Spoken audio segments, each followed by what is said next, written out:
Hello, everybody, and welcome back to a brand new episode of the NASCAR Heat 5 Career Mode. Hope you're all having a great day. Today, we have some racing in the Trucks Xfinity as well as the Cup Series. We have some Truck Series playoff racing, the Xfinity Series regular season finale, and then the second race of the round of 16 for the first round of the playoffs here in the Cup Series. But first, we had the Truck Series here at my home track at Canadian Tire Motorsports Park, where we had community member of Joseph Hook in the truck for us here. He started down in about row number 4 and got aggressive right off the bat. He was actually 3 wide in the middle into turns 1, but he was not afraid to display some aggressiveness, getting physical, using the front bumper and just shoving people out of the way here and there. And he did it in the first couple of corners and then actually got hit from behind from the 13 there as it was up front. You had Tim Richmond with the 16 truck of Tad Moffitt as well in the mix.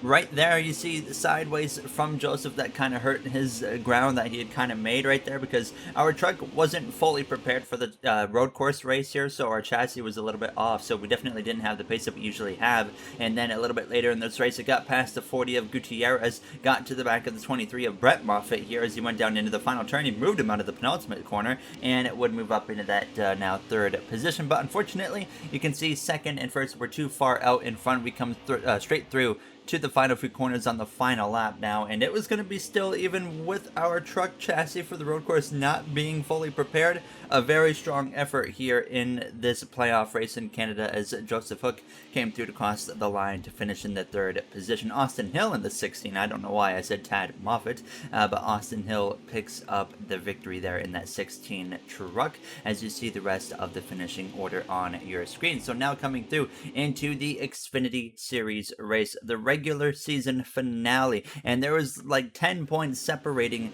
the top 3 drivers going for the regular season championship, as you had Kimi Räikkönen up there, as well as you had our driver of Paul Menard up there in the mix, and then Chris Buescher as well.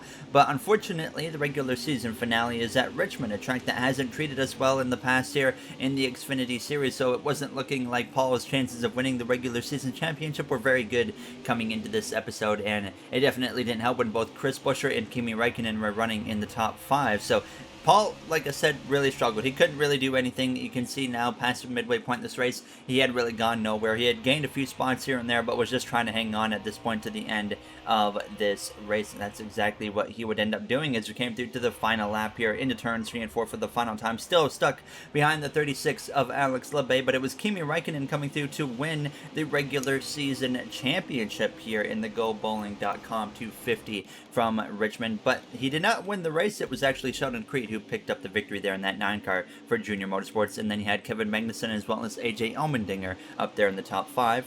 So some strong efforts for those guys now as we put our focus now on the Cup Series event here, getting ready for some fun racing, hopefully under the lights at Martinsville, a track that we've had so much success at in the past. We haven't won as many races here as I would like to have, but hopefully we can change that in today's episode. We finished runner-up now the last 2 episodes in the Daytona regular season finale, and then in the last one at Dover to Eric Jones and McLaren, who picked up his first win on the season at the right time as we came through to cross the line with a 19.576 and qualify a very competitive 3rd place for the Martinsville night race here. So I think that's probably the best lap I think I've ever put up at Martinsville in a qualifying effort. Chase Elliott, Eric Jones, your front row McLaren, all in the top 5 as Sam Mayer was in that 5th spot. Alex Bowman down there in 22nd, Lewis Hamilton, Haley Deegan, they're all outside of the top 20, and they all come into this race below the cut line. Ryan Blaney there in 32nd, our Gordon Hendrick Motorsports teammate, so some work to do for him.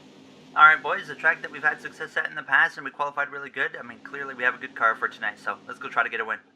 There you hear myself on the radio too, the team getting ready to take the green flag here under the lights at Martinsville Speedway. Playoff grid situation, Christopher Bell, Haley Deegan, Lewis Hamilton, Alex Bowman, all 4 of those drivers below the cut line coming into tonight. All of them not far out enough to where they have to win.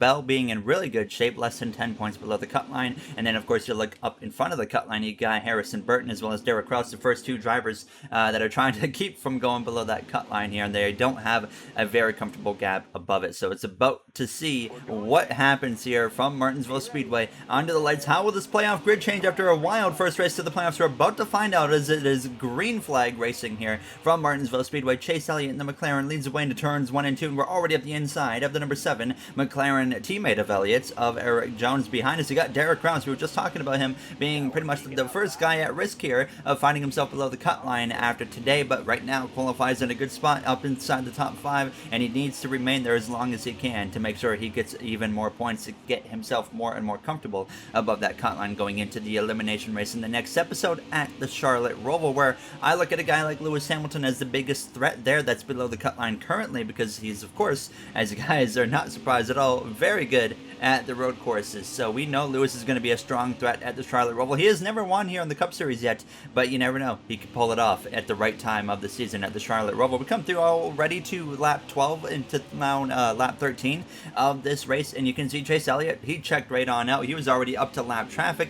Jones and myself here still second and third, as that was starting to put some pressure on him, but it was pretty evident early on in this race. That 9 car of Chase Elliott, very, very strong. Eric Jones, last episode's winner. We know McLaren in general are going to be very hard to beat right down to the final episode on the season for that championship race at Homestead Miami Speedway. So I'm hopeful that we can just find a little bit of extra speed, especially if we make that Final Four, because it is going to take absolutely everything to take down this McLaren team, as they have been just unbelievable all season long here. As you see me make a bit of a mistake right there, left the door open for Eckes to get up the inside, but he was fortunately not able to attack on it too much as the caution comes out for the first time here tonight in Martinsville Speedway. Nobody coming into the pit lane there. We only ran, 15 laps or so, so everybody going to get ready to go back green. We do have a little bit of damage on the car, and that came on the right side of the car after I did tag the wall a little bit earlier now as we get ready to go back green from row number 2. So lap traffic shouldn't be too much of an issue here in the rest of this stage, because it's only 14 laps to go as we go down into turns 1. Sam Mayer behind myself, Eckes in the Red Bull, another driver having a great season. Bubba Wallace, he's been very, very strong lately as well, so keep an eye on him tonight here from Martinsville. Right now, surprisingly, he is not up in the mix, but I'm sure he will find his way up here. He's been finding ways, even when his car is not great, to just find a way to get up to the front of the pack. So I definitely expect to see him in that Final Four this season, unless something goes catastrophically wrong in that round of 8. And we know, based off of the playoff grid, with the guys that were like first coming into the playoff grid, which was Chase Elliott, he was only, 29 points above the cut line. So we know he is not going to have that many points above the cut line when we get to that point in the season. So it is going to be a very close battle for that Final Four spots, I think, with everybody, as the caution did come out again. I decided now that everybody was coming into the pit lane, we're going to make some adjustments on the cars. It was starting to free up a bit, so I put up the wedge just by a click. It was now up to 0.6 instead of 0.5, and then you can see some very mixed strategies there. So we end up actually losing 16 positions because, well, obviously you can see how many drivers stayed out there in front of us. So now Ross Chastain for Trackhouse Racing is out in front as we are back underway. Now only 3 laps remain in Stage 1. Chastain will have a teammate at Trackhouse next season, as they will be expanding and taking over our stuff now, as we actually get hit from behind from our rival of Joey Logano, who comes out of nowhere. They were 3, almost 4 wide in front of us there for a second. Now as a chaotic restart out of nowhere, I find a way to get back down to the inside as soon as I possibly could. And then now Chase Elliott, he is multiple rows in front of myself, so I'm just trying to get on the attack. And fortunately, we would be able to move our way a little bit further forwards now as we were approaching the final lap of the stage. Joey Logano again had found his way to my back bumper here on this final lap, and he's just going to shove me into the back of my own driver for Going Racing of Daniel Suarez, and that shoves us all the way up the track. We were 3 wide for a moment with Noah Gragson, Bubba Wallace, and now we're going to settle in behind the 22 of Joey Logano. I tried to punt him right here. Nothing really comes out of it now as we come through out of turns 4, but Logano laying the bumper on us tonight in Martinsville as a caution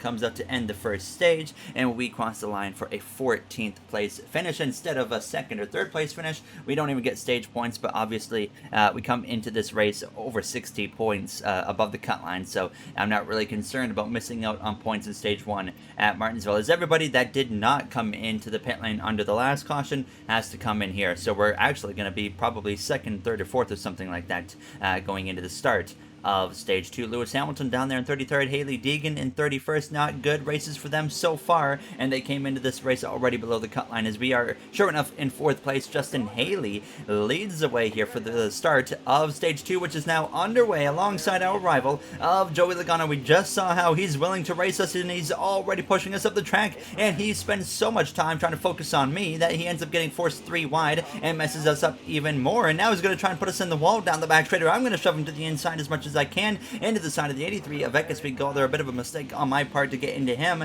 but fortunately nothing comes out of that, as we're still banging doors with the 22 Shell Pennzoil driver of Logano. Now into turns 1, we come together once again. This time he gets clear out of turns 2, and now we try to settle back in, but I was not done. I decide I'm just going to take it to the inside here of Logano into turns 3. Then I back out of it for a brief moment, but just trying to find the right time to make the pass. We rough him up out of turns 4, got him a little bit sideways, and now even down into turns 1 with 28 laps to go in the stage. Some more contact with the 2018 Cup Series champion. He gets to our back bumper on the exit of turn 2. This battle is not over yet with our rival here, our longtime rival of like 3 seasons, as he punts us through the center of 3, out of the way once again, and he gets clear on the exit of turns 4 as we drop down into that 7th position. A wild start to the stage as it gets even crazier as we decide to sail him off into turns 1, but he actually is able to remain in front of myself, so we just continue following Joey. He actually got to the inside of Christopher Bell, passed him here on lap 7. I come through as well up into P6.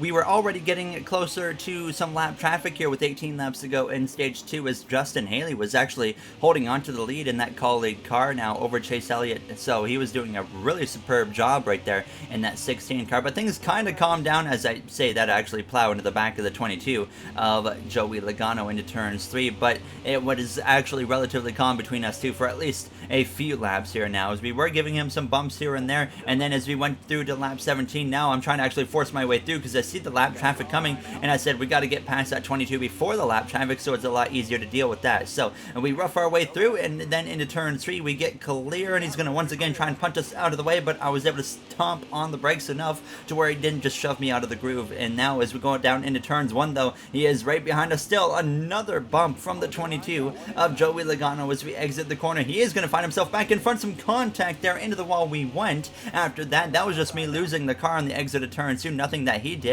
And then another moment of contact with the 22 of Logano here, as I'm just trying to force my way through. I was very fed up with him, and I was feeling very proud of myself for not just cleaning him out at this point here. Now as we are going to rough him up once again, still side by side. It's been like 24 laps of just beating and banging with the 22 Penske driver of Joey Logano. Finally, we get clear on the exit of turn 2, and that was the last of dealing with Joey Logano. We cut straight through to 2 laps to go in the stage. We got up into 4th place past the 19 of Harrison Burton as well, now as we were on the back of the 16 of Haley. The 83 of Vegas on the inside, Elliott back out in front, but you can see nobody can go anywhere because the AI are so horrendous at this racetrack that they can't do anything once they find lap traffic. They're just programmed to ride behind them, unfortunately, unless they're of course not in their line. So down this back straightaway for the final time here in stage 2, considering everything that happened right there as we try to force it 3 wide with that number 16 and 83 on the exit of turns 4. It's going to be a drag race to the line with the 16, but it gets us there, and we have to settle for 4th. So considering everything that happened with Joey Logano, I was pretty satisfied with the 4th place finish here in the 2nd stage, because that was a miserable first 85-90% of stage 2 just dealing with that 22 of Joey Logano, who ended up in the 6th position. So of course everybody coming into the pit lane here once again for 2 cans of fuel as well as 4 fresh tires. So we at least get some stage points there, 7 points to our name. Hamilton in 23rd, Haley Deegan once again down there in the order as well, and then Alex Bowman not having a good race, Ryan Blaney having a miserable race here as we get ready for the start of this 3rd and final stage. So in that 5th position here, as the green flag is out, and finally in Martinsville, it is time to get amped.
There you have the AMP segment here from Martinsville Speedway, now in that third position after the restart. Chase Elliott and Justin Haley, though, on the other hand, are running away with the front two positions, and I really didn't have a whole lot for them now. As you can see, to lap 81 already with 45 laps to go in this race. Kyle Larson, by the way, having a good run in fourth place. A nice rebound from last episode when he had some engine issues at Dover, found himself trapped a lap down for a little while, and it still is above the cut line because he dominated so much in the early part of the regular season. But with that lap traffic coming into effect in front of us, that was allowing us to get closer, but that's not going to allow us to get closer whatsoever, because there goes Christopher Bell around. Actually, into him goes the 22 of Logano, as well as Logano's teammate as the 33 of Austin Cindric. So caution is out.